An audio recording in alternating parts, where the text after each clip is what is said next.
الحمد لله رب العالمين، والصلاة والسلام على أشرف الأنبياء والمرسلين وعلى آله وأصحابه أجمعين. أما بعد، فأعوذ بالله من الشيطان الرجيم. بسم الله الرحمن الرحيم. شهد الله أنه لا إله إلا هو والملائكة وأولو العلم قائما بالقسط لا إله إلا هو العزيز الحكيم. إن الدين عند الله الإسلام وما اختلف الذين أوتوا الكتاب إلا من بعد ما جاءهم العلم بغيا بينهم ومن يكفر بآيات الله فإن الله سريع الحساب. صدق الله مولانا العظيم وصدق رسوله النبي الكريم ونحن على ذلك لمن الشاهدين والشاكرين والحمد لله رب العالمين. شكل একবার দুরূদ ইব্রাহিমি পড়ি। اللهم صل على محمد وعلى آل محمد كما صليت على إبراهيم وعلى آل إبراهيم إنك حميد مجيد. اللهم بارك على محمد وعلى آل محمد كما باركت على إبراهيم وعلى آل إبراهيم إنك حميد مجيد. اللهم صل وسلم وبارك عليه. আলহামদুলিল্লাহ, আল্লাহ রাব্বুল আলামিনের অসংখ্য শুকরিয়া আদায় করছি, যিনি আমাদেরকে মাগরিবের নামাজ জামাতের সাথে আদায় করার তৌফিক দিয়েছেন। শুকরিয়া আদায় করি বলে আলহামদুলিল্লাহ। নামাজের পরে আল্লাহ পাক রব্বুল আলামিন আমাদেরকে কোরআনে কারীমের কিছু অংশ বোঝার জন্য, কোরআনে কারীম থেকে কিছু জানার জন্য, কিছু শোনার জন্য, কিছু শেখার জন্য কোরআনে কারীমের মজলিসে বসার তৌফিক দিয়েছেন। এজন্য আবারও শুকরিয়া আদায় করি বলে আলহামদুলিল্লাহ। দুরূদ ও সালাত ও সালাম পেশ করছি প্রিয় নবী মুহাম্মদ রাসূলুল্লাহ সাল্লাল্লাহু আলাইহি ওয়াসাল্লামের। সম্মানিত উপস্থিতি, সূরাত আলে ইমরানের 18 এবং 19 নম্বর আয়াত আপনাদের সামনে তেলাওয়াত করা হয়েছে। 18 নম্বর আয়াতে আল্লাহ পাক রব্বুল আলামিন বলেন, আল্লাহ পাক সাক্ষী দিচ্ছেন যে তিনি ছাড়া কোনো ইলাহ নেই। ফেরেশতারা এবং জ্ঞানীরাও সাক্ষী দিচ্ছে তিনি ইনসাফের সাথে মাখলুকাতের সমস্ত ব্যবস্থাপনার দায়িত্বে নিয়োজিত। আল্লাহ ছাড়া কোনো ইলাহ নেই, তিনি মহাপরাক্রমশালী, মহাবিজ্ঞ। 19 নম্বর আয়াতে বলেন, নিশ্চয় আল্লাহর কাছে পছন্দনীয় দিন হলো ইসলাম। ইতিপূর্বে যাদেরকে কিতাব দেওয়া হয়েছে তাদের কাছে কিতাব আসার পরে তারা মতবিরোধে লিপ্ত হয়েছে বিদ্বেষবশত। যে ব্যক্তি আল্লাহ পাকের আয়াতকে অস্বীকার করবে, আল্লাহ পাক রব্বুল আলামিন তাকে শাস্তি দেওয়ার ব্যাপারে খুব দ্রুতশীল। এ হলো আয়াতের মোটামুটি সরল অনুবাদ। দুটো আয়াতে অনেকগুলো বিষয় রয়েছে আমাদের জন্য বোঝার। 18 নম্বর আয়াতের নাজিলের একটা প্রেক্ষাপট রয়েছে। নাজরানের দুইজন ইহুদি মদিনার পাশ দিয়ে তারা অতিক্রম করছিল। তখন তারা মদিনা শহরটাকে দেখে একে অপরকে বলল, তাওরাতের মধ্যে শেষ নবীর আগমনের, শেষ নবী যে জায়গায় হিজরত করবে তার স্থানের যে বিবরণ দেয়া আছে, এই শহরটার সাথে দেখা যায় যে সেই বিবরণের একদম হুবহু মিলে যায়। তখন তারা মদিনায় প্রবেশ করলো। প্রবেশ করার পরে শুনতে পেল এখানে একজন লোক, এমন সম্মানী ব্যক্তি আছেন যিনি নিজেকে নবী বলেন। লোকজন তার প্রতি বিশ্বাস স্থাপন করছে। লোকজনের কাছে শুনে তারাও নবীজির কাছে আসে। নবীজি সাল্লাল্লাহু আলাইহি ওয়াসাল্লামকে দেখে তারা চিনতে পারে। তাওরাতে নবীজির যে বর্ণনা রয়েছে সে বর্ণনার সাথে নবীজির সম্পূর্ণ মিলে গেল। তখন তারা নবীজিকে বলল, আপনার নাম কি মুহাম্মদ? বলে, হ্যাঁ মুহাম্মদ। বলে, আপনার নাম কি আহমদ? বলে, হ্যাঁ আমার নাম আহমদ। বলে, আমরা আপনাকে একটা প্রশ্ন করব, আপনি যদি প্রশ্নের উত্তর দেন তাহলে আমরা আপনার প্রতি বিশ্বাস স্থাপন করবো, ঈমান আনবো। নবী সাল্লাল্লাহু আলাইহি ওয়াসাল্লাম বলেন, ঠিক আছে, প্রশ্ন করুন। তারা বলেন আসমানি কিতাবগুলোতে, আল্লাহর গ্রন্থগুলোতে সবচেয়ে বড় সাক্ষী, সবচেয়ে বড় শাহাদাত কোনটি, সবচেয়ে বড় সাক্ষী কোন?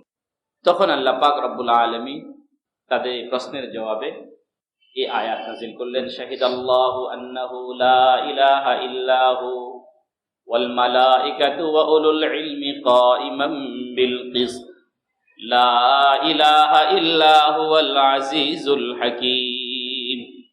আল্লাহ পাক এই আয়াত নাযিল করলেন, রাসূলুল্লাহ সাল্লাল্লাহু আলাইহি ওয়াসাল্লাম তাদেরকে আয়াত তেলাওয়াত করে শোনালেন, তারা উভয়ে উপস্থিত মুসলমান হয়ে গেলেন। এ হলো এই আয়াতটা অবতরণের একটা প্রেক্ষাপট। তাফসীরে বাগাবী, তাফসীরে রূহুল মাআনি, তাফসীরে মাজহারি, তাফসীরে মাআরিফুল কোরআন মুফতি শফি, এই তাফসীর গ্রন্থগুলোতে এইটাকে শানে নজুল হিসেবে উল্লেখ করা হয়। আল্লাহ আয়াতের মধ্যে বলছেন, আল্লাহ নিজে সাক্ষী দিচ্ছেন, লা ইলাহা ইল্লাহু, তিনি ছাড়া কোনো ইলাহ নেই, আল্লাহ ছাড়া কোনো ইলাহ নেই, এই কথার সাক্ষী আল্লাহ নিজেই দিচ্ছেন। তাফসীরে আত-তাহরীর ওয়াত তানবীরের মধ্যে রয়েছে, তাফসীরে বাগাবীতেও রয়েছে, আল্লাহ পাক রব্বুল আলামিন মানুষের শরীর সৃষ্টি করার 4000 বছর পূর্বে মানুষের রূহ সৃষ্টি করেছেন। মানুষের রূহ সৃষ্টি করার 4000 বছর পূর্বে মানুষের রিজিক সৃষ্টি করেছে। এরও আগে যখন সৃষ্টি জগতের কোনো কিছুই ছিল না, সেই সময় আল্লাহ পাক রব্বুল আলামিন ঘোষণা দিলেন, লা ইলাহা ইল্লাল্লাহ, আল্লাহ ছাড়া কোনো ইলাহ নেই। হযরত ইবনে আব্বাস রাদিয়াল্লাহু তাআলা আনহু থেকে এই হাদিসটা বর্ণিত। আল্লাহ পাক রব্বুল আলামিন নিজের সম্পর্কে ইলাহ না হওয়ার এই সাক্ষ্য দেওয়ার অর্থ কি? মুফাসসিরিন ইকরাম বলেন, আল্লাহ পাকের এই সাক্ষ্য দেওয়ার অর্থ হলো আল্লাহ পাক জগৎবাসীকে জানালেন যে তিনি ছাড়া কোনো ইলাহ নেই, অথবা আল্লাহ পাক বর্ণনা করলেন, প্রকাশ করে দিলেন যে আল্লাহ ছাড়া কোনো ইলাহ নেই। লা ইলাহা ইল্লাহু, এটা এমন এক কালিমা, এটা এমন একটা বাক্য, এমন একটা বিশ্বাস, এমন একটা চেতনার নাম, সমস্ত নবীগণ এই অংশটুকুরই দাওয়াত দিয়েছেন। আদম আলাইহিস সালাতু ওয়াস সালাম থেকে নিয়ে শুরু করে আখেরি পয়গম্বর নবী মুহাম্মদুর রাসূলুল্লাহ সাল্লাল্লাহু আলাইহি ওয়াসাল্লাম পর্যন্ত সকল নবীর কালিমা, সকল নবীর দাওয়াত এটাই ছিল তাওহীদ। পুরা দ্বীন, যতগুলো দ্বীন আছে পৃথিবীতে, আসমানি যতগুলো দ্বীন আছে, সমস্ত দ্বীনের মূল কথা হলো তাওহীদ, আল্লাহর একত্ববাদ, আল্লাহর সাথে কাউকে শরীক না করা, এটা দ্বীনের মূল কথা। এই তাওহীদের মধ্যে যদি কেউ একনিষ্ঠ হয়, এর মধ্যে যদি শিরক না থাকে, তাহলে তার এই তাওহীদ, তার এই ঈমান গ্রহণযোগ্য। আর তাওহীদের মধ্যে, একত্ববাদের মধ্যে যদি কোনো শিরক থাকে, তাহলে তার আমল যত সুন্দরী হোক না কেন, এটা আল্লাহর দরবারে কোনো মূল্য নেই। এই জন্য এই তাওহীদ, আল্লাহর একত্ববাদ, এটা এত গুরুত্বপূর্ণ বিষয়, এত গুরুত্বপূর্ণ বিষয় যে স্বয়ং আল্লাহ পাক নিজেই সাক্ষী দিচ্ছেন যে আমার সাথে কোনো ইলাহ নেই, আমি ছাড়া কোনো ইলাহ নেই। এরপরে আল্লাহ বলেন, ওয়াল মালাইকাতু, সমস্ত ফেরেশতারাও এই কথা সাক্ষী দিল যে আল্লাহ ছাড়া কোনো ইলাহ নেই। ওয়া উলুল ইলমি, জ্ঞানীগণ, এনারাও সাক্ষী দিলেন যে আল্লাহ ছাড়া কোনো ইলাহ নেই। মুফাসসিরিন ইকরাম লিখেছেন, আল্লাহ পাক রব্বুল আলামিন যে সাক্ষী দিলেন যে তিনি ছাড়া কোনো ইলাহ নেই, কিভাবে দিলেন? আল্লাহ পাক রব্বুল আলামিন কোরআনে কারীমের অনেক অনেক অনেক আয়াতে আল্লাহ পাক রব্বুল আলামিন মানুষের কাছে প্রমাণ পেশ করলেন যে আল্লাহ ছাড়া কোনো ইলাহ নেই। যেমন সূরা ইখলাসে আল্লাহ বলেন, কুল হুয়াল্লাহু আহাদ আল্লাহুস সামাদ লাম ইয়ালিদ ওয়া লাম ইউলাদ ওয়া লাম ইয়াকুল লাহু কুফুয়ান আহাদ। আল্লাহ পাক এখানে প্রমাণ করে দিলেন যে আমি ছাড়া কোনো ইলাহ নেই, আমি এক, বেনিয়াস, কারো জন্ম দেইনি, কেউ আমার কাছ থেকে জন্মগ্রহণ করেনি। একত্ববাদের উপর আল্লাহ এখানে প্রমাণ পেশ করলেন। অসংখ্য আয়াতে আল্লাহ পাক রব্বুল আলামিন এভাবে প্রমাণ পেশ করেছেন। আম্বিয়া আলাইহিস সালাতু ওয়াস সালামগণের দাওয়াতি কার্যক্রম এর যে বিবরণ দিয়েছেন, সেখানেও আল্লাহ পাক রব্বুল আলামিন বলেছেন যে নূহ আলাইহিস সালাতু ওয়াস সালাম দাওয়াত দিয়েছেন কওমকে, মা লাকুম মিন ইলাহিন গায়রু। হুদ আলাইহিস সালাতু ওয়াস সালামও দাওয়াত দিয়েছেন, তার দাওয়াতের বিবরণ দিতে গিয়ে আল্লাহ বলেছেন, যিনিও বলেছেন, ইয়া কওমি ইবুদুল্লাহ মা লাকুম মিন ইলাহিন গায়রু, ইয়া কওমি ইবুদুল্লাহ মা লাকুম মিন ইলাহিন গায়রু। এভাবে করে করে আল্লাহ পাক তার সাথে কোনো ইলাহ না হওয়ার প্রমাণ পেশ করেছে, বর্ণনার মাধ্যমে প্রমাণ পেশ করেছে, সাক্ষ্য দিয়েছে। দ্বিতীয় নাম্বার হলো আল্লাহ পাক রব্বুল আলামিন পৃথিবীর মানুষের সামনে তার একত্ববাদের সাক্ষী দিয়েছেন, প্রমাণ পেশ করেছেন তার সৃষ্টি জগতের মাধ্যমে। যেমন এক আয়াতে আল্লাহ বলেন, কুল আরাআইতুম ইন জাআলাল্লাহু আলাইকুমুল লাইলা সারমাদান ইলা ইয়াউমিল কিয়ামাতি মান ইলাহুন গায়রুল্লাহি ইয়াতিকুম বিদিয়া। আল্লাহ পাক প্রমাণ পেশ করলেন, বললেন আল্লাহ পাক যদি এই রাতটাকে যদি কিয়ামত পর্যন্ত দীর্ঘ করে দেয়, তাহলে এমন কোন সত্তা আছে, এমন কোন ইলাহ আছে যে তোমাদের জন্য আলো নিয়ে আসবে? যুক্তি পেশ করলেন, সৃষ্টি জগতের যুক্তি পেশ করলেন। কে বলেন আল্লাহ যদি রাতটাকে লম্বা করে দেন, পৃথিবীর এমন কোন টেকনোলজি কি পৃথিবীর মানুষ আবিষ্কার করছে যে সূর্য উঠাইয়া দেবে? কোন শক্তি নেই। এখন পর্যন্ত এই টেকনোলজি আবিষ্কার করতে পারেনি মানুষ, কিয়ামত পর্যন্ত পারবেও না, যতই উন্নতি হোক না কেন। কি বলেন, গত সপ্তাহে ভোর রাত্রে কি করলো? একটু নাড়া দিল, ঘুম থেকে ধড়ফড় করে সবাই উঠে গেল। ভাই আমার তো খুব ভয় পেয়ে গেছিলাম, অনেকে ভয় পেয়ে গেছিলেন, মনে করলাম যে এত কাঁপুনি হয়। কিন্তু এক ভাই আমার চোখ খুলে দিলেন, একরকম কথা বলে তখন কিয়ামত হয়েই যেত, ভেঙে যেত, তছনছ হয়ে যেত। যে পাপ, যে অন্যায় আমরা করি, এর কারণেই আসছে এই ভূমিকম্পটা। কিন্তু ওই সময়টাতে এই বাংলাদেশে কিছু মানুষ তো ঘুমিয়ে থাকে, আল্লাহর এমন অসংখ্য অগণিত বান্দা আছেন সেই সময়টাতে কোরআন শরীফের তিলাওয়াত করে। যতগুলো কওমি মাদ্রাসার হিফজখানা আছে সেই সময়টাতে কোরআন শরীফের তিলাওয়াত চলতেছে। অসংখ্য আল্লাহর বুজুর্গ বান্দা তখন সেজদায় পড়ে কাঁদছে, এই সময়টাতে হয়েছে।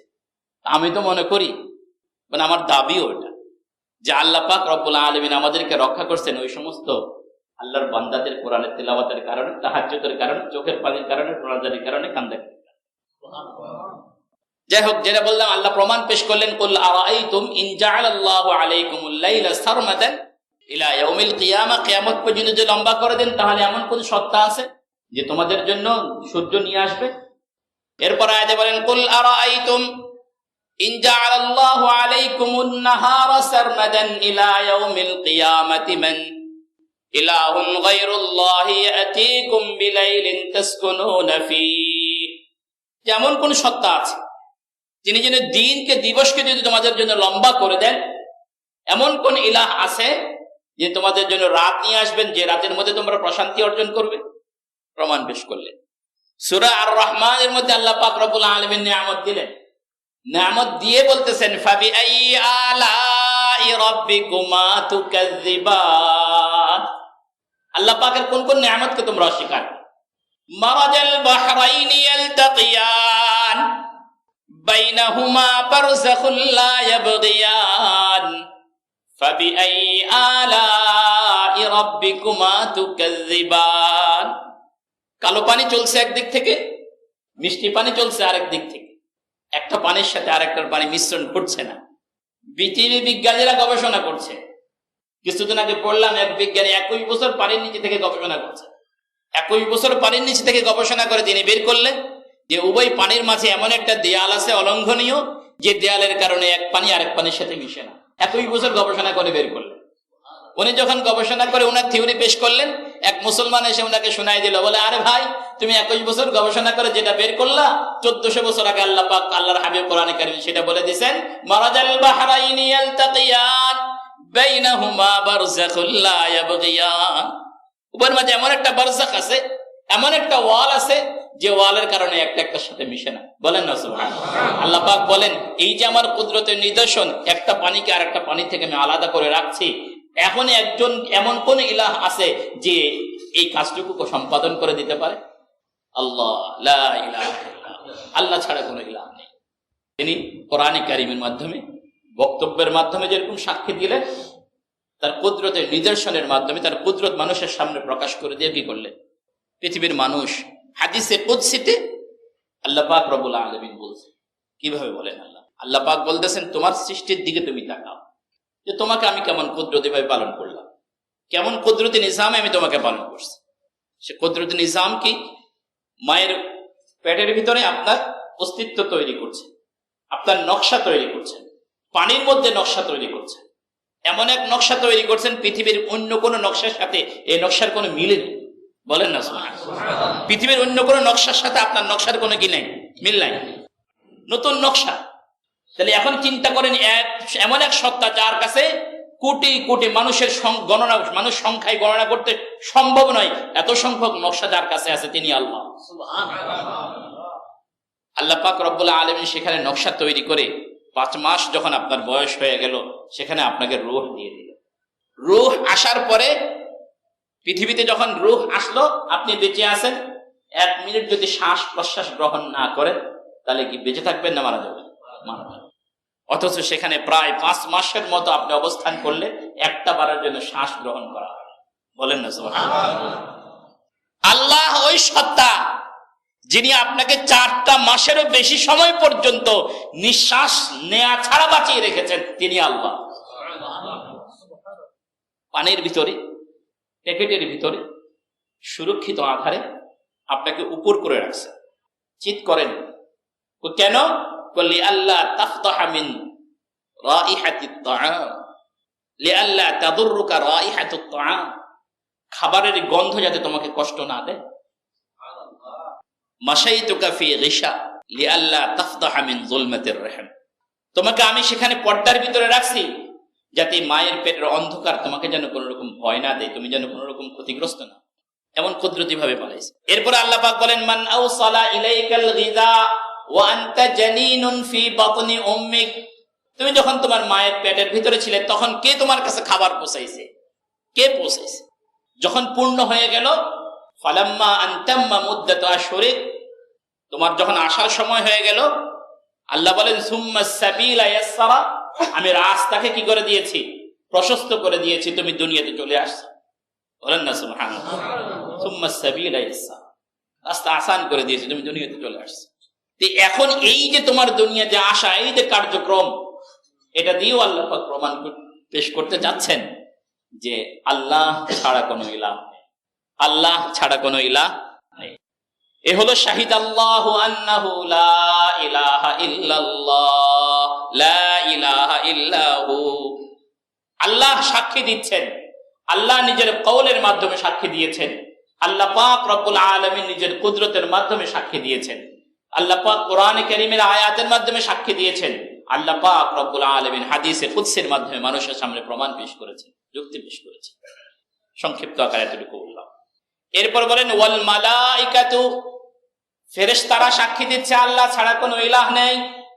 ফেরেশতারা সাক্ষী দিচ্ছে আল্লাহ ছাড়া কোনো ইলাহ নেই। এই কথার অর্থ হলো ফেরেশতারা পৃথিবীর মানুষের কাছে ঘোষণা করে যে আল্লাহ ছাড়া কোনো ইলাহ নেই। ওয়া উলুল ইলমি কাইমান বিল কিসতি, জ্ঞানীগণ সাক্ষী দিচ্ছেন আল্লাহ ছাড়া কোনো ইলাহ নেই। জ্ঞানীগণ কারা এখানে? মুফাসসিরিন ইকরাম লিখেছেন উলুল ইলমি জ্ঞানীগণ দ্বারা এখানে আম্বিয়া আলাইহিস সালাতু ওয়াস সালাম উদ্দেশ্য। বলেন না সুবহানাল্লাহ। আম্বিয়াগণ সাক্ষী দিচ্ছেন আল্লাহ ছাড়া কোনো ইলাহ নেই। আম্বিয়াগণ যেরকম সাক্ষী দিলেন, কেমন?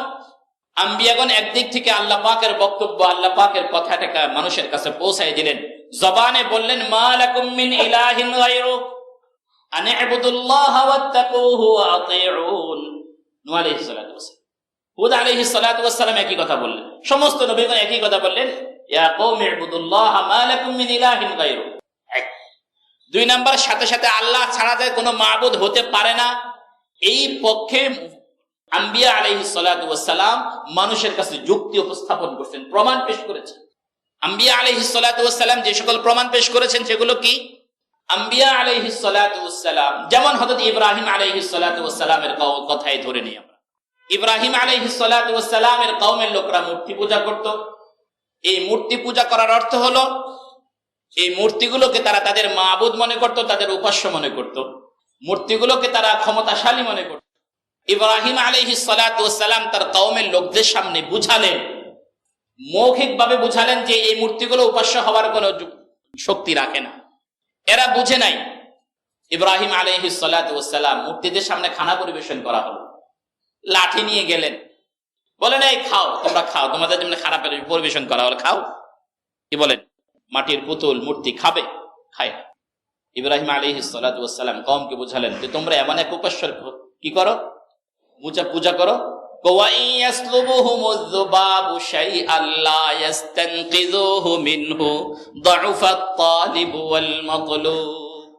যে তোমরা এমন এক উপাস্যের কি করো? পূজা করো যে মাছি যদি তার খাবারও নিয়ে যায়, সেই খাবার উপাস্য নিজের দেবতা নিজে কি করতে, নিজের খাবারও নিজে কি করতে পারে না, রক্ষা করতে পারে। আল্লাহ, একটা ঘটনা মনে পড়ছে, হাদিসের ঘটনা।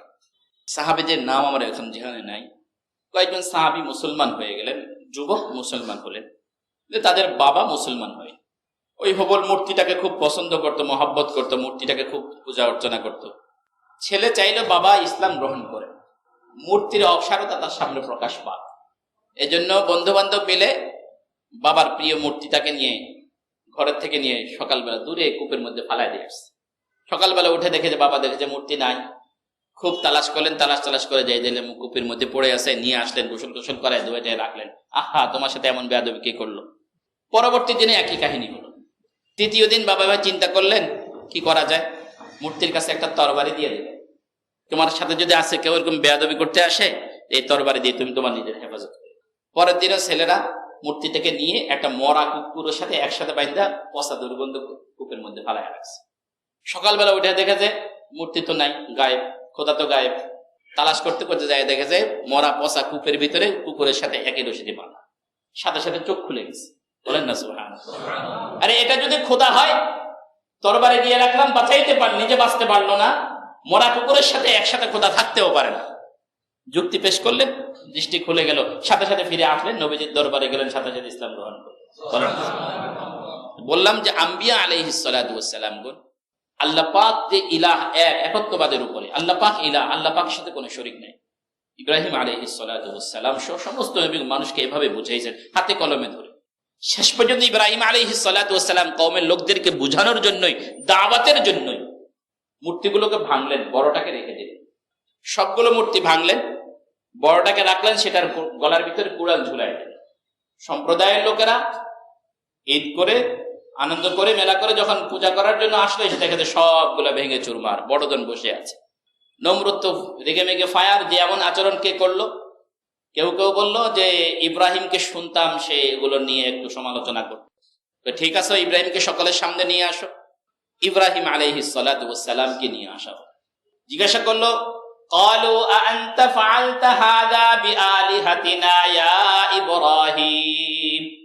হে ইব্রাহিম, তুমি কি আমাদের মূর্তিগুলোর সাথে, দেবদেবীদের সাথে এরকম আচরণ করেছো? ইব্রাহিম আলাইহিস সালাতু ওয়াস সালাম এখানে এসে সত্য বললেন না, অস্বীকারও করলেন না। বলেন না সুবহানাল্লাহ। সত্য বললেন না, অস্বীকারও করলেন। ক্বালা বাল ফাআলাহু, যে করার সে করছে। কাবীরুহুম হাযা, এই যে তাদের বড়জন, যে করার সে করছে, কে করছে সেটা পরে বিবেচনা হবে। কাবীরুহুম হাযা ফাসআলুহুম ইন কানু ইয়ানতিকুন, তাদের বড়জন তো আছে, এত পেরেশানি কি আছে? বড়জনকে জিজ্ঞাসা করো, তাহলে তো সমাধান হয়ে গেল। আমি স্বীকার করলাম, অস্বীকার করলাম, এটাতে যায় কি আসে? বড়জন তো আছে, বড়জনকে জিজ্ঞাসা করো, ব্যাস ব্যাস। এখন তারা সব লজ্জিত হয়ে গেল, মাথাটা নিচ দিয়ে করে ফেলে।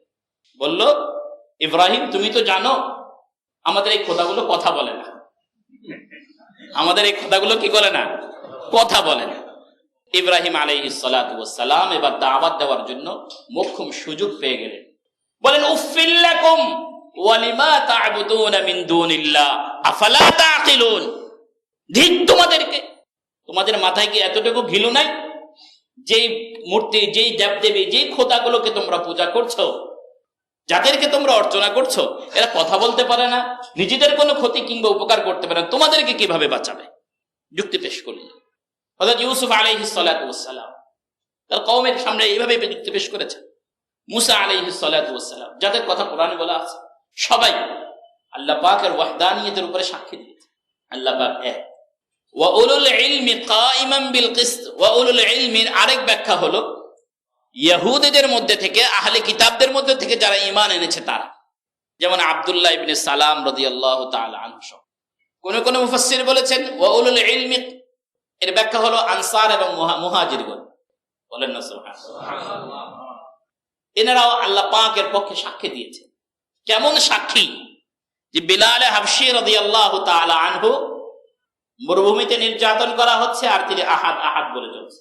বলেন না সুবহানাল্লাহ। সুমাইয়া রাদিয়াল্লাহু তাআলা আনহাকে এক পাত এদিকে বাঁধা হলো, আরেক হাত এদিকে বাঁধা হলো, এক পাও এদিকে বাঁধা হলো, আরেক পাও এদিকে বাঁধা হলো, চিৎ করে এই অবস্থায় মরুভূমির মধ্যে শোয়ানো, 4 হাত পাও চারদিকে বাঁধা। এই মুহূর্তে আবু জেহেল সেখানে বর্ষা নিয়ে দাঁড়ানো আর বলতেছে, ও সুমাইয়া, তুমি মুহাম্মদের রবকে অস্বীকার করো, আমাদের লাত উজ্জাকে তুমি মেনে নাও। যদি মেনে নাও তোমার জীবন নিরাপদ, তোমার বাচ্চার নিরাপদ, আর যদি না মানো তাহলে তুমি শাস্তি দেখবে। সুমাইয়া রাদিয়াল্লাহু তাআলা আনহা সেই অবস্থায় সাক্ষী দিলেন আল্লাহ। কমবক্ত আবু জেহেল সাথে সাথে সুমাইয়া রাদিয়াল্লাহু তাআলা আনহার লজ্জাস্থানের ভিতরে বর্ষা এমন ভাবে মারলো, সামনে দিয়ে মারছে, পিঠে দিয়ে বের হয়ে গেছে। শাহিদাল্লাহু আন্নাহু লা ইলাহা ওয়া উলুল ইলম, সাহাবায়ে কেরাম সাক্ষী দিলেন। এইভাবে হযরত খাব্বাব রাদিয়াল্লাহু তাআলা আনহু ফাঁসির কাস্টে ঝুলানো হচ্ছে, ফাঁসির মঞ্চ তৈরি হয়ে গেছে, ফাঁসির মঞ্চ তৈরি হয়ে গেছে। নিশ্চিত তিনি জানেন যে একটু পরে ফাঁসিতে ঝোলানো হবে। জিজ্ঞাসা করছে, তোমার শেষ আশাটা কি, শেষ ইচ্ছাটা কি পূরণ করতে চাই আমরা? কি বলেন? আজকের যুগের যত বড় আউলিয়া হই না কেন, আমি যত বড় ইমানদারি হই না কেন, শেষ ইচ্ছাটা আমার ছেলেটাকে একটু দেখবো, আমার মেয়েটাকে একটু দেখবো, আমি এই ওসিয়তটা করব। দুনিয়ার নানা রকম তামান্না থাকতে পারে। তিনি বললেন, আমার শেষ ইচ্ছা হলো একটু আগে একটু পরে যে মনিবের সাথে আমি দেখা করতে চাই, ওই মনিব কি আমার প্রতি সন্তুষ্ট আছে কিনা, আমি আমার মাওলার সাথে, আমার মালিকের সাথে একটু কথা বলে নিতে চাই, আমি 2 রাকাত নামাজ পড়তে চাই। সাক্ষী দিলেন শাহিদাল্লাহ ওয়া উলুল ইলমি কাইমান বিল কিসত, উলুল ইলম সাহাবায়ে কেরাম। আর কোন কোন মুফাসসির বলেছেন উলুল ইলম দ্বারা সকল উলামায়ে কেরাম, উম্মতের সকল উলামায়ে কেরাম, উম্মতের সকল উলামায়ে কেরাম উদ্দেশ্য। আল্লামা ইবনে কাসির এই পক্ষে রায় দিয়েছেন, আর তাহরির ওয়া তানবীর আল্লামা ইবনে আশুর এই পক্ষে রায় দিয়েছেন। আল্লামা ইবনে কাসির রাহমাতুল্লাহি আলাইহি বলেন, আল্লাহ পাকের একত্ববাদের সাক্ষী দেওয়ার এই মর্যাদাপূর্ণ স্থানে আল্লাহ পাক উলামায়ে ইকরামকে এই মর্যাদা দিলেন যে আল্লাহর সাক্ষীর সাথে ফেরেশতাদের সাক্ষীর সাথে আল্লাহ পাক উলামায়ে ইকরামের সাক্ষীকেও কি করলেন, উল্লেখ করলেন। এটা উলামায়ে ইকরামের বিশেষ স্পেশাল মর্যাদা। তো উলামায়ে ইকরামকে এই মর্যাদা দিলেন কে? আল্লাহ। না আমি আর আপনি যদি চেষ্টা করি যদি করার জন্য, মর্যাদা করার জন্য, তাতে কি আসে যায়? আল্লাহ পাকের একত্ববাদের পক্ষে উলামায়ে ইকরাম সাক্ষী দিয়েছে বিভিন্ন যুক্তি তর্কের মাধ্যমে, বিভিন্ন রকম আল্লাহ পাকের নির্দেশন বর্ণনা করার মাধ্যমে মানুষকে বুঝিয়েছেন। একটা কেমন একটা উপস্থাপনা, একটা যুক্তি উলামায়ে ইকরামের একত্ববাদের যে সকল যুক্তি উলামায়ে ইকরাম পেশ করেছেন তার একটা বলি। পৃথিবীর যে সমস্ত মানুষ, যে সমস্ত জাতি গোষ্ঠী আল্লাহকে বাদ দিয়ে অন্যগুলোর পূজা করে, সূর্যের পূজা করে, চাঁদের পূজা করে, গরুর পূজা করে, যত কিছুর পূজা করে, এটা যে অসা, এটা যে বাতিল, এটা যে ভ্রান্ত, এর পক্ষে আমি একটা যুক্তি বলি, আরো বেশ কয়েকবারও বলছি, আজকে স্মরণ করার জন্য আবারও বলছি, যারা নতুন আসছেন তাদের জানার জন্য বলছি। সমস্ত পৃথিবীতে যা কিছু আল্লাহ পাক সৃষ্টি করেছেন, প্রত্যেকটা জিনিসের মধ্যে তার একটা বৈশিষ্ট্য দিয়েছে। ওই বৈশিষ্ট্য থেকে মানুষ উপকার গ্রহণ করে, এটা একটা আল্লাহ পাকের একটা নিজাম। আল্লাহ পাক রব্বুল আলামিন যা কিছু সৃষ্টি করেছে সবকিছু মানুষের খেদমতের জন্য সৃষ্টি করেছে। একজন মানুষের কি দরকার পৃথিবীতে বেঁচে থাকার জন্য, দরকারের যাবতীয় যা জিনিস আছে সব আল্লাহ পাক প্রস্তুত করে রাখছে।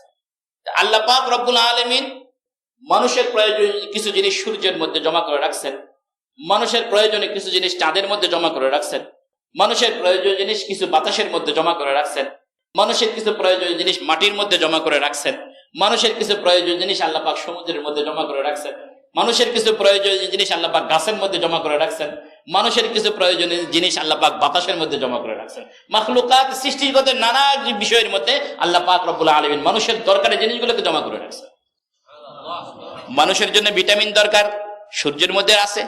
ফল ফলাদি দরকার, পাকানোর জন্য চাঁদের মধ্যে রাখছেন। স্বাদ করার জন্য স্বাদের ব্যবস্থাপনা চাঁদের মধ্যে রাখছেন, রঙের ব্যবস্থাপনা চাঁদের মধ্যে রাখছেন।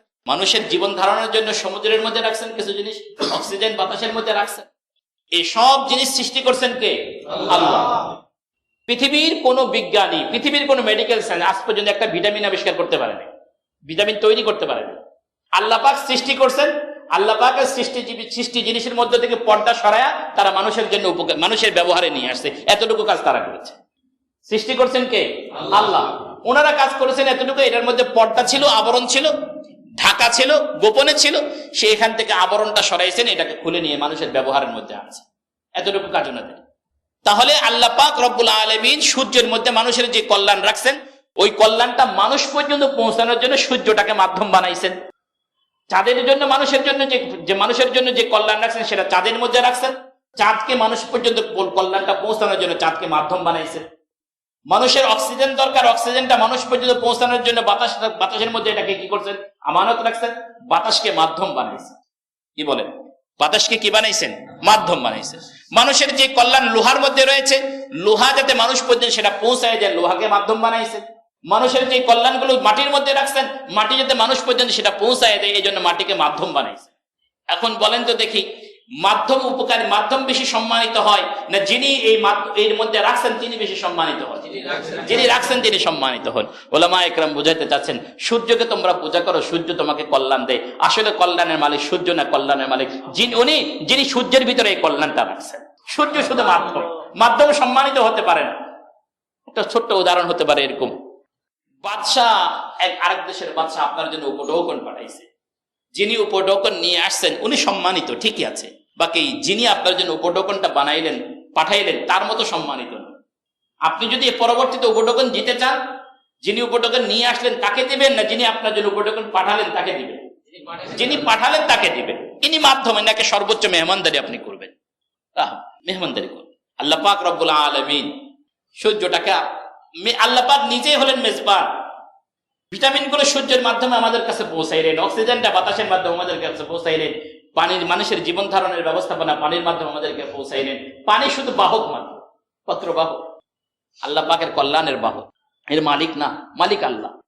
এই সকল যুক্তি উপস্থাপনের মাধ্যমে উলামা ইকরাম আল্লাহ পাকের একত্ববাদের সাক্ষী। বলেন না সুবহানাল্লাহ। ইউসুফ আলাইহিস সালাতু ওয়াস সালাম কওমের সামনে বলছেন, মূর্তি পূজা যখন অস্বীকৃতি, মূর্তি পূজা অসহায়তা প্রমাণ করতে যাচ্ছেন, বলছেন দেখো, এমন সত্তাই শুধু ইবাদতের উপযুক্ত হতে পারে যে তোমাদের চেয়ে শ্রেষ্ঠ। এমন সত্তাই শুধু ইবাদতের উপযুক্ত হতে পারে যে আমার চেয়ে শ্রেষ্ঠ। আমি তো আমার মাথা এমন একজনের কাছে নত করব যিনি আমার কাছ থেকে আমার চেয়ে শ্রেষ্ঠ। মানুষকে প্রশ্ন করেন, বলেন এখন আপনার চেয়ে আমার চেয়ে সম্মানিত ব্যক্তি, সম্মানিত কোন জিনিস আছে? কেউ বলল আমাদের দেবদেবীরা। ইউসুফ আলাইহিস সালাতু ওয়াস সালাম বললেন, দেখেন এই যে দেবদেবীর কথা বলছেন এদের তা পাথরের তৈরি, বলেন পাথর কি আপনার চেয়ে সম্মানিত? সুতরাং পুরা সৃষ্টি জগতের ভিতরে এমন কোনো কিছু খুঁজে পাবেন না যেটা আমার চেয়ে, একজন মানুষের চেয়ে সম্মানিত হতে পারে। বলেন না সুবহানাল্লাহ। একজন মানুষের চেয়ে সম্মানিত হতে পারে এমন কোনো বস্তু পৃথিবীতে খুঁজে পাওয়া যাবে না। যুক্তি যদি এই কথা বলে, আমি যদি মাথা নত করতে চাই বড়র সামনে মাথা নত করব, আর বড় যদি মানুষের চেয়ে কোনো সৃষ্টি জগতের কোনো কিছু না থেকে থাকে, তাহলে একজনই আছেন সত্তা, তিনি আল্লাহ। একজনই আছেন সত্তা, তিনি কে? আল্লাহ। শাহিদাল্লাহু আন্নাহু লা ইলাহা ইল্লাহু ওয়াল মালাইকাতু ওয়া উলুল ইলমি কাইমান বিল কিসত লা ইলাহা ইল্লাহু ওয়াল আজিজুল হাকীম। আল্লাহ পাক সাক্ষী দিচ্ছেন। বলে সাক্ষীটা আল্লাহ পাক কি অবস্থায় দিচ্ছেন? আল্লাহ পাক সাক্ষী, তার একত্ববাদের সাক্ষী এমন অবস্থায় দিচ্ছেন যখন তিনি পুরা মাখলুকাতের রক্ষণাবেক্ষণ, মাখলুকাতের ইন্তজামের মধ্যে আল্লাহ পাক রত রয়েছেন। এই অবস্থায় আল্লাহ পাক সাক্ষী দিচ্ছেন। বলেন না সুবহানাল্লাহ। বিল কিসতি, ইনসাফের সাথে, ন্যায়পরায়ণের সাথে আল্লাহ পাক সাক্ষী দিচ্ছেন। ন্যায়পরায়ণের সাথে আল্লাহ পাক রব্বুল আলামিন পুরা সৃষ্টি জগৎ চালাচ্ছেন। খুব গুরুত্বপূর্ণ একটা পয়েন্ট এখানে। আল্লাহ পাক রব্বুল আলামিন সৃষ্টি জগতের যেখানে যা কিছু করতেছেন এটা তার ইনসাফ। আল্লাহ হাদিসে কুদসিতে নিজেই বলেন, ইন্নী হারামতু যুলমা আলা নাফসি ফালা তাযালামু, আমি জুলুমকে আমার উপরে হারাম করে দিয়েছি, সুতরাং তোমরা কি করো না, নিজেরা নিজেদের উপরে জুলুম করো। আল্লাহ পাক রব্বুল আলামিন নিজেকে জুলুম থেকে কি করেছেন, নিজের উপরে জুলুমকে হারাম করে দিয়েছেন। জুলুমকে নিজের উপরে হারাম করে দিয়ে যা কিছু করছে সব ইনসাফের সাথে করছে, সব ন্যায়পরায়ণতার সাথে করছে। এবং কিয়ামতের ময়দানে আল্লাহ পাক রব্বুল আলামিন যে বিচার করবেন সেখানেও আল্লাহ পাক ইনসাফ করবেন। দেখেন আল্লাহ পাক রব্বুল আলামিন এর সাথে বিচারের উপরে কেউ যাতে আঙ্গুল বসাতে না পারে, কেউ যাতে আঙ্গুল তুলতে না পারে, এই জন্য দেখেন আল্লাহ পাকের বিচার ব্যবস্থাটা কেমন। দেখেন মানুষ যা করে, এই মানুষের সকল কর্মকাণ্ড আল্লাহ পাক মানুষ সৃষ্টি করার আগেই জানেন। বলেন না আমি কি করব না করব এটা আমাকে সৃষ্টি করার আগেই কি বলে আল্লাহ পাক জানেন না? জানেন। তারপরেও আল্লাহ পাক রব্বুল আলামিন আমার আর আপনার বিচারের জন্য কি ব্যবস্থা করলেন? আল্লাহ পাক কিয়ামতের ময়দানে আল্লাহ পাক সাক্ষী ছাড়া বিচার করবেন না। আপনি যা করছেন আপনার এই কর্মকাণ্ডের বিপক্ষে পক্ষে বিপক্ষে সাক্ষী উপস্থিত করবেন। আল্লাহ পাক রব্বুল আলামিন কমসে কম 3টা সাক্ষী উপস্থিত করবেন। তিনটা সাক্ষী। প্রথম নাম্বার সাক্ষী আল্লাহ পাক উপস্থিত করবেন আপনার আমলনামা যেটা, সেটা হলো আপনার কেস। আমলনামা আপনার কেস উপস্থাপন হবে। আল্লাহ নিজে বলেন ওয়াকুল্লা ইনসানিন আলজামনাহু তায়রাহু ফি উনুকিহি ওয়া নুখরিজু লাহু ইয়াওমাল কিয়ামাতি কিতাবান ইয়ালকাহু মানশুরা ইকরা কিতাবাক কাফা বিনাফসিকাল ইয়াওমা আলাইকা হাসিবা। প্রত্যেককে আল্লাহ পাক একটা আমলনামা দিবেন, এটা হলো তার কেসে ফাইল। সঠিক করলেন না মন্দ করলেন, আল্লাহ পাক রব্বুল আলামিন সর্বপ্রথম দুইজন সাক্ষী ডাকবেন, এরা হলো কিরামান কাতিবিন। কিরামান কাতিবিনা ইয়ালামুনা মা তাফআলুন। এরা হলো আপনার এমন সাক্ষী, আল্লাহ পাক এমন দুইজন সাংবাদিক আপনার পিছনে লাগাই দিলেন। আপনি ঘুমায় থাকলেও ওই সাংবাদিক সেখানে পৌঁছে যায়, আপনি জাগ্রত থাকলেও এই সাংবাদিক আপনার পিছনে থাকে। অন্ধকারেও এদের রিপোর্ট সংগ্রহ করতে কোনো সমস্যা হয় না, বিদ্যুৎ থাকলেও এদের রিপোর্ট সংগ্রহ করতে কোনো সমস্যা হয় না। এরা যেই ক্যামেরায় ধারণ করে সেই ক্যামেরাও চিন্তাইও করা যায় না। কিরামান কাতিবিন, এরা খাতায়ও সংরক্ষণ করে, নিজেদের জিহানও সংরক্ষণ করে। এই দুজন সাক্ষী এরা ডাকবে। আপনি কিরামান কাতিবিনকে অস্বীকার করতে পারেন, বলতে পারেন এদেরকে আমি দেখি না, এরা আমার সাক্ষী না, মানি না। আল্লাহ পাক রব্বুল আলামিন তখন আপনার নিজের শরীরের অঙ্গ প্রত্যঙ্গকে লাগাই দিবেন, বলেন তুমি এবার সাক্ষী দাও।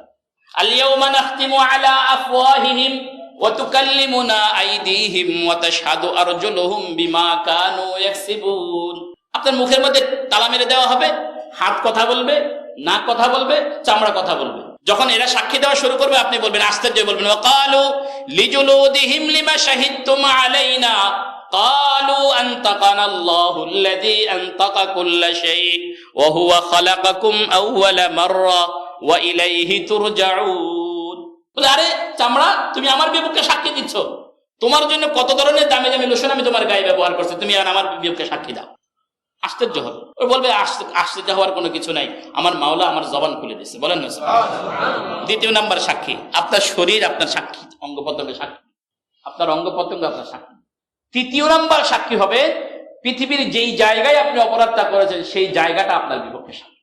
ইয়াউমা ইযিন তুহাদ্দিসু আখবারাহা, ইয়াউমা ইযিন তুহাদ্দিসু আখবারাহা বিআন্না রাব্বাকা আওহা লাহা। ও জমিন বলে দিবে যেখানে কোনো মানুষ মারা গেছিল কি যায় না, এখানে কোনো রক্ত প্রবাহিত হয়েছে কি হয় নাই, এখানে কোনো অন্যায় সংগঠিত হয়েছে কি হয় নাই, এখানে কোনো গুনাহ সংগঠিত হয়েছে কি হয় নাই, এখানে কোনো সেজদা পড়েছে কি পড়ে নাই, কার সেজদা পড়েছে সেটাও সাক্ষী দিয়ে দিবে। বদরের ময়দান সাহাবায়ে কেরামের জিহাদের সাক্ষী দিবে, মসজিদে নববীর মুসল্লা হযরত ওমর রাদিয়াল্লাহু তাআলা আনহুর শাহাদাতের সাক্ষী দিবে, সাক্ষী দিবে। প্রশ্ন হলো, আল্লাহ পাক সব জানেন, তারপরেও কেন সাক্ষীর ব্যবস্থা করবেন? কাইমান বিল কিসত, কাইমান বিল কিসত, যাতে আল্লাহ পাকের এই বিচারটাও যাতে ইনসাফপূর্ণ হয়ে যায়, এই বিচারটাও যাতে কেউ করে আঙ্গুল তুলতে না পারে। আল্লাহ পাক রব্বুল আলামিন বুঝার তৌফিক দান করেন। লা ইলাহা ইল্লা হুয়াল আজিজুল হাকীম, লা ইলাহা ইল্লাহু, তিনি ছাড়া কোনো ইলাহ নেই, তিনি মহাপরাক্রমশালী বিজ্ঞ। এরপরে আল্লাহ পাক রব্বুল আলামিন বলেন, ইন্নাদ দীনা ইনদাল্লাহিল ইসলাম। প্রসিদ্ধ আয়াত, আমরা সবাই জানি, এই আয়াতের অর্থ আমরা অনেকে জানি। আল্লাহর কাছে মনোনীত দিন কোনটা? ইসলাম। এটা তো আমরা আলহামদুলিল্লাহ ভালোই জানি। এই আল্লাহর কাছে যদি মনোনীত দিন যদি ইসলাম হয়, খুব সূক্ষ্ম একটা প্রশ্ন করছি, কোন নবীর ধর্মের নাম ইসলাম? না, সকল নবীর ধর্মের নাম ইসলাম, বলেন না সুবহানাল্লাহ। সকল নবীর ধর্মের নাম কি? ইসলাম। আদম আলাইহিস সালাতু ওয়াস সালাম যে ধর্মের প্রতি মানুষকে ডাকছেন সেটার নাম কি? নূহ আলাইহিস সালাতু ওয়াস সালাম যে ধর্মের প্রতি মানুষকে ডাকছেন তার নাম কি? হুদ আলাইহিস সালাতু ওয়াস সালাম যে ধর্মের প্রতি মানুষকে ডাকছেন সেটার নাম ইসলাম। মুসা আলাইহিস সালাতু ওয়াস সালাম যে দ্বীনের প্রতি মানুষকে ডাকছেন সেটার নামও ইসলাম। সকল নবীদের ধর্ম আল্লাহর মনোনীত। সকল নবীদের ধর্ম কার মনোনীত? আল্লাহর মনোনীত। সুতরাং সকল নবীর ধর্মের নাম কি? ইসলাম। এদিকে ইঙ্গিত করে আল্লাহ পাক ইব্রাহিম আলাইহিস সালাতু ওয়াস সালাম আল্লাহর কাছে দোয়া করতেছেন। কি দোয়া করতেছেন? রব্বানা ওয়াজআলনা মুসলিমাইনি লাকা ওয়া মিন যুররিয়াতিনা উম্মাতাম মুসলিমাতাল লাক। হে রব্বুল আলামিন, আমাদেরকে মুসলমান বানান, আমার বংশধরদেরকে কি বানান? মুসলমান। হযরত নূহ আলাইহিস সালাতু ওয়াস সালাম দোয়া করতেছেন কি?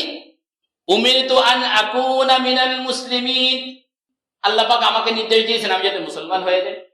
তাহলে বোঝা গেল সকল নবীদের ধর্মের নাম কি? ইসলাম। আর আল্লাহর কাছে মনোনীত ধর্মের নাম কি? ইসলাম। তো সুতরাং খ্রিস্টানরা কি অপরাধ করলো, ইহুদিরা কি অপরাধ করলো? তারাও তো মুসা নবীর ধর্ম মানে, এরা ঈসা নবীর ধর্মের মানে। বুঝেন না কথাটা ভাই? সকল নবীর ধর্মের নামে যদি ইসলাম হয়, তাহলে ইহুদিরা তো মুসা নবীর ধর্মের উপরে আছে, খ্রিস্টান তো ঈসা নবীর ধর্মের উপরে আছে, আমরা মুহাম্মদ নবী সাল্লাল্লাহু আলাইহি ওয়াসাল্লামের ধর্মের উপরে আছি। সমাজ অসুবিধা কোথায়? অসুবিধাটা বলছি, সেটা হলো সকল নবীর ধর্মের নাম ইসলাম। পার্থক্য হলো এটা, ওই নবীর ধর্মের একটা মেয়াদ ছিল, মেয়াদ শেষ। ঈসা নবীর ধর্মের একটা মেয়াদ আছে, মেয়াদ শেষ। মুসা নবীর ধর্মের একটা মেয়াদ ছিল, মেয়াদ শেষ। সকল নবীদের ধর্ম ছিল মেয়াদি ধর্ম। সকল নবীর ধর্মের ছিল কি ছিল? মেয়াদি ধর্ম। আর আমাদের নবী মুহাম্মদুর রাসূলুল্লাহ সাল্লাল্লাহু আলাইহি ওয়াসাল্লাম যে ধর্ম নিয়ে আসছেন, এটা হলো কিয়ামত পর্যন্ত চলমান ধর্ম। পার্থক্য এখানে বুঝতে পারছি? 2 নাম্বার, কেউ যদি এই আয়াত থেকে যদি বলে, এই আয়াতের তাফসীর থেকে যদি বলে যে ঈসা নবীর ধর্ম তো আল্লাহর ধর্ম, মুসা নবীর ধর্ম তো আল্লাহর ধর্ম, না তো আল্লাহর ধর্ম পালন করে। 2 নাম্বার যে পয়েন্টটা আমাদের বোঝা দরকার, এই আয়াতের উপরে ওয়াজ আলহামদুলিল্লাহ আমার চেয়ে আপনারা অনেকে অনেক ভালো পারেন। আমি মৌলিক কিছু কথা বলছি।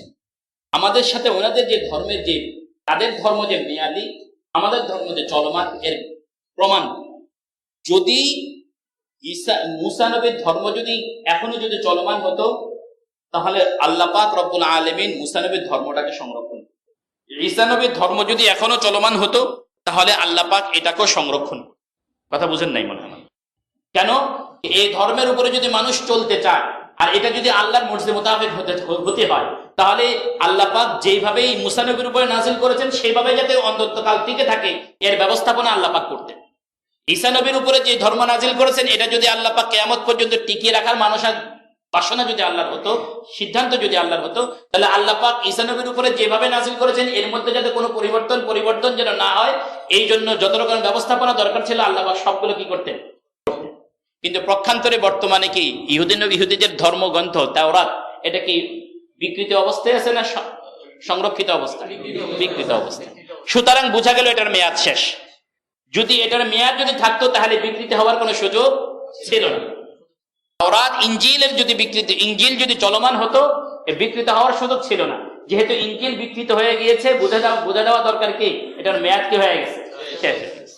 পক্ষান্তরে দেখেন, কোরআনে কারীম নাযিল হয়েছে 1400 বছর 1500 বছর পার হয়ে গেছে, এখন পর্যন্ত একটা নোক্তারও পরিবর্তন ঘটানো সম্ভব হয়নি, কিয়ামত পর্যন্ত হবে। কেন? আল্লাহ পাক রব্বুল আলামিন এই ধর্মটাকে কিয়ামত পর্যন্ত টিকিয়ে রাখবেন, এর জন্য হেফাজতের জিম্মাদারি স্বয়ং কে নিয়েছেন? আল্লাহ পাক রব্বুল আলামিন নিয়েছেন। ইন্নাদ দীনা ইনদাল্লাহিল ইসলাম। প্রশ্নের জবাব পাওয়া গিয়েছে।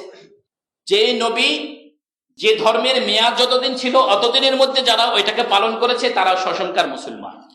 বর্তমানে পরবর্তীতে এসে ইহুদিরা নিজেদের নাম ইহুদি বানায় নিয়েছে, খ্রিস্টানরা নিজেদের নাম খ্রিস্টান বানায় নিয়েছে, বৌদ্ধরা নিজেদের নাম নিজেদেরকে বৌদ্ধ বানিয়ে নিয়েছে।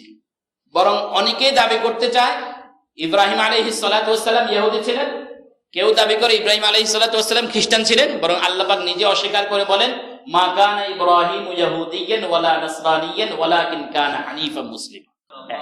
এখানে আরো একটা সুন্দর কথা বলি, ইহুদি ধর্ম এই নামের মধ্যে ব্যক্তির একটা গন্ধ পাওয়া যায়, বুঝেন?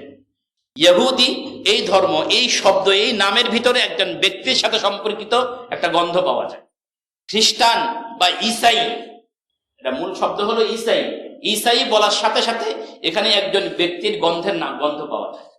হিন্দু, এটা বলার সাথে সাথেও একজন ব্যক্তির গন্ধ পাওয়া যায়। কিন্তু বলেন দেখি, ইসলাম শব্দ বলার সাথে সাথে কোনো ব্যক্তির গন্ধ পাওয়া যাবে? এটা সার্বজনীন ধর্ম, এখানে কোনো ব্যক্তির সম্পর্ক নেই, এটা সম্পর্ক সরাসরি আল্লাহ রাব্বুল আলামিন। এরা নিজেদেরকে ইহুদার সাথে মিলাইয়া ইহুদি বলে, এরা ঈসা নবীর সাথে মিলাইয়া নিজেদেরকে ঈসাই বলে, এরা হিন্দের সাথে মিলাইয়া নিজেদেরকে হিন্দু বলে, ওরা বৌদ্ধ যাই না গৌতম বুদ্ধের সাথে মিলাইয়া নিজেদেরকে বৌদ্ধ ধর্মের বলে। কিন্তু আমরা আমাদের এই ধর্মটাকে, যে ধর্মকে ইসলাম বলি, এটা না নবী মুহাম্মদুর রাসূলুল্লাহর সাথে মিলাইছি, না হযরত ঈসা নবীর সাথে মিলাইছি, না কোনো নবীর সাথে মিলাইছি, বরং এটা আল্লাহ পাকের দেওয়া একটা নাম। এই ছাড়া ইন্নাদ দীনা ইনদাল্লাহিল ইসলাম, ইসলাম যে একমাত্র আল্লাহর কাছে মনোনীত ধর্ম, সার্বজনীন ধর্ম, এটার মোটা দাগে আরো একটা প্রমাণ পেশ করে ইনশাআল্লাহ আজকে কথা শেষ করব। সকল ধর্মে অভিবাদনের একটা নিয়ম আছে। সকল ধর্মেই একজনের সাথে একজনের দেখা হলে অভিবাদনের কি আছে, একটা নিয়ম আছে। ইংরেজি যারা আছে তারা বলে good morning, good afternoon, good evening ইত্যাদি বলে। হিন্দুরা আদাব, নমস্কার ইত্যাদি বলে। এক একজন এক এক রকম বলে। আর মুসলমানরা কি বলে অভিবাদনের সময়? আসসালামু আলাইকুম ওয়া রাহমাতুল্লাহ। এটাকে আমরা একটু বিচার করি, একটু পরখ করি, কার দৌড় কতটুকু, কার দৌড় কতটুকু। আসসালামু আলাইকুম ওয়া রাহমাতুল্লাহ এই বাক্যের অর্থ হলো আপনার প্রতি আল্লাহর শান্তি এবং রহমত বর্ষিত হোক। আচ্ছা, এই কথাটুকু যদি কাউকে খুশির অবস্থায় বলি চলবে কিনা? কাউকে যদি দুঃখের অবস্থায় বলে চলবে কিনা? চলবে। এবার একটু ব্যতিক্রম করে কথাটা একরকম করে একটা গল্প দিয়ে বলি।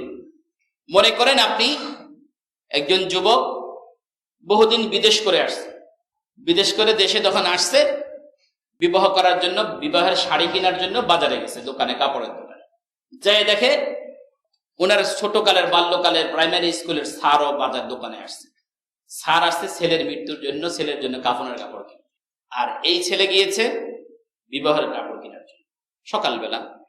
এখন স্যারের জন্য এই সকালটা কি দুঃখের না সুখের? এখন এই এমন একটা দুঃখের সকালে যদি স্যারকে যদি বলা হয় স্যার গুড মর্নিং, আপনার সকাল শুভ হোক, এটা কি স্যারের সাথে সম্মান দেওয়া হলো আর স্যারের সাথে মস্করা করা হলো? বুঝলেন না? গুড মর্নিং বলার কারণে স্যার কি সম্মান হলো না মস্করা হলো? মস্করা। গুড মর্নিং বললো না, স্যারকে যে আদাব বললো, এতে কি স্যারের কোনো কল্যাণ হলো? স্যারের প্রতি স্যারকে বললো স্যার সম্মান, সম্মান। এতে স্যারের এই দুঃখের অবস্থায় স্যারের কোনো সান্ত্বনাও হলো না। পক্ষান্তরে যদি আপনি দিকে যে স্যারকে যদি বলেন আসসালামু আলাইকুম ওয়া রাহমাতুল্লাহ, তখন এই কথার অর্থ হবে স্যার আপনি যে দুঃখের অবস্থায় আছেন এই অবস্থায় আল্লাহ পাকের রহমত আপনার উপর বর্ষিত। বলেন না সুবহানাল্লাহ। কোনটাতে লাভ হলো, গুড মর্নিং, আদাব না সালাম? সার্বজনীনতা আপনি নিজেরাই চিন্তা করেন। আরো একটা উদাহরণ হতে পারে এরকম। মনে করেন আপনি বিমানের সফরে বের হলেন, হাজার হাজার ফিট উপরে বিমান, হঠাৎ করে বিমানে কোন রকম গোলযোগ দেখা দিল, বিমানের ক্রু এসে বলল বিমানের গোলযোগ দেখা দিয়েছে, আপনারা সবাই লাইফ জ্যাকেট পরে ফেলেন। আপনি এরকম লাইফ জ্যাকেট পরে বিমান থেকে লাফ দিলেন, কোথায় পড়বেন এটা কি কেউ জানে? এখন মনে করেন ঘুরতে ঘুরতে ঘুরতে ঘুরতে ঘুরতে ঘুরতে সমুদ্রে না পড়ে আল্লাহ পাক আপনাকে বাঁচায় রাখলেন, আফ্রিকার কোন জঙ্গলের কোন এক জায়গায় পড়লেন। এমন এক জায়গায় পড়লেন যেখানকার মানুষ আপনার ভাষা বোঝে না, যেখানকার মানুষ আপনার ভাষা বোঝে না। পড়ার পরে পরে যখন উপর থেকে পড়লেন, আপনি একাই থাকবেন না, এখানে মানুষ জমা হবে, মানুষ জমা হবে। জমা হওয়ার পরে এদের যে ভাষা, এই ভাষা আপনি বোঝেন না, আপনার ভাষা সে বোঝে না। এই মুহূর্তে আপনি আপনার যদি পরিচয় তাকে দিতে চান, মৃত্যুর আপনার পড়ার পরে মৃত্যু আপনার অবধারিত, মনে করেন মারাই যাবেন, এমন অবস্থা যদি হয়, এই মুহূর্তে যদি তাদেরকে বলেন গুড মর্নিং, আপনার পরিচয় তারা পাবে? কথা বোঝেন নাই? আপনি তাদেরকে বলেন গুড ইভিনিং, আপনার পরিচয় পাবে? কোনো পরিচয় পাবে না। আপনি কোন দেশের কোন ধর্মের কোনো পরিচয় আপনার পাবে না। তাদেরকে আদাব বললেন, নমস্কার বললেন, যা কিছু বলার সব বললেন, এতে আপনার কোনো পরিচয় ফুটে উঠবে। কিন্তু পক্ষান্তরে আপনি যদি তাদেরকে আসসালামু আলাইকুম বলে সালামটা দিতে পারেন, আপনার অন্য কোনো পরিচয় না থাকবে, অন্তত ধর্মের পরিচয়টা প্রকাশ পেয়ে। এরপরে যদি আপনি মারা যান, অন্তত আপনাকে আগুনে জ্বালাবে না, শ্মশানে নিবে না, কমসে কম আপনার ঠিকানাটা কোথায় হবে? কবরস্থানে। জানাজাটা আপনার নসিবে। ইন্নাদ-দীনা ইনদাল্লাহিল ইসলাম, এই কথার উপর এই আয়াতের উপর কথা। ওয়া মাখতালাফাল্লাযীনা উতুল কিতাবা ইল্লা মিন বা'দি মা জাআহুমুল ইলমু বাগিয়ান বাইনাহুম। এই আয়াতে বলছে কিছু মানুষ আছে যারা তাদের কাছে কিতাব আসার পরে, ইলম আসার পরেও তারা মতবিরোধে লিপ্ত হয়েছে, বিদ্বেষবশত। এ দ্বারা আল্লাহ পাক ইহুদি খ্রিস্টানদেরকে বুঝাইলেন যে নবী মুহাম্মদুর রাসূলুল্লাহ সাল্লাল্লাহু আলাইহি ওয়াসাল্লাম আসার পরেও তারা নবীর প্রতি নবুয়তকে অস্বীকার করছে বিদ্বেষবশত। কি ধরনের বিদ্বেষ? আল্লাহ পাক রব্বুল আলামিন যদি তৌফিক দান করেন, ইনশাআল্লাহ আগামী জুমায় আমরা আগামী সপ্তাহে এরপর থেকে আলোচনা। আল্লাহ পাক আমাদেরকে বুঝার ও আমল করার তৌফিক দান করেন। আল্লাহুম্মা সাল্লি আলা মুহাম্মাদিন ওয়া আলা আলি মুহাম্মাদ কামা সাল্লাইতা আলা ইব্রাহিম ওয়া আলা আলি ইব্রাহিম ইন্নাকা হামিদুম মাজিদ। আল্লাহুম্মা বারিক আলা মুহাম্মাদিন ওয়া আলা আলি মুহাম্মাদ কামা বারাকতা আলা ইব্রাহিম ওয়া আলা আলি ইব্রাহিম ইন্নাকা হামিদুম মাজিদ। اللهم ربنا ظلمنا أنفسنا وإن لم تغفر لنا وترحمنا لنكونن من الخاسرين. ربنا فاغفر لنا ذنوبنا وكفر عنا سيئاتنا وتوفنا مع الأبرار. اللهم إنا نسألك التقى والهدى والعفاف والغنى رب ارحمهما كما ربياني صغيرا رب العالمين মাগরিবের পর থেকে দীর্ঘ সময় পর্যন্ত মাওলা আপনার কালামে মাজিদ নিয়ে কিছু আলোচনা হয়েছে। রব্বুল আলামিন যা কিছু ভুলভ্রান্তি হয়েছে দয়া করে ক্ষমা করে দেন ইয়া আল্লাহ। রব্বুল আলামিন আমাদের এই আশাকে, আমাদের বসাকে, আমাদের শোনাকে, আমাদের বলাকে আপনি কবুল আর মঞ্জুর করে নেন ইয়া আল্লাহ। নাজাতের উসিলা বানায়া দেন ইয়া আল্লাহ, নাজাতের জরিয়া বানায়া দেন। কোরআনে কারীমকে আমাদের সুপারিশকারী বানায়া দেন আল্লাহ। আমরা কোরআন বুঝি না, কোরআনকে বুঝার তৌফিক দান করেন। আমরা জাহেল, আমরা অজ্ঞ মানুষ মাওলা, আপনার কালাম বুঝার মতো ক্ষমতা নাই মাওলা।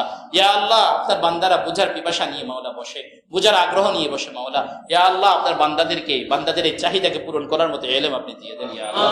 ইয়া আল্লাহ, কোরআনের ইলম দ্বারা মালামাল করে দেন ইয়া আল্লাহ। ইয়া আল্লাহ, আমলকারী আলেম বানায়া দেন ইয়া আল্লাহ।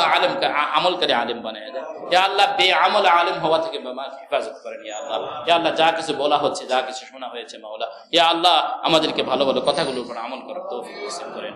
ওয়া সাল্লাল্লাহু তাআলা আলা খাইরি খালকিহি মুহাম্মদ ওয়া আলিহি ওয়া আসহাবিহি আজমাইন বিরহমাতিকা ইয়া আরহাম।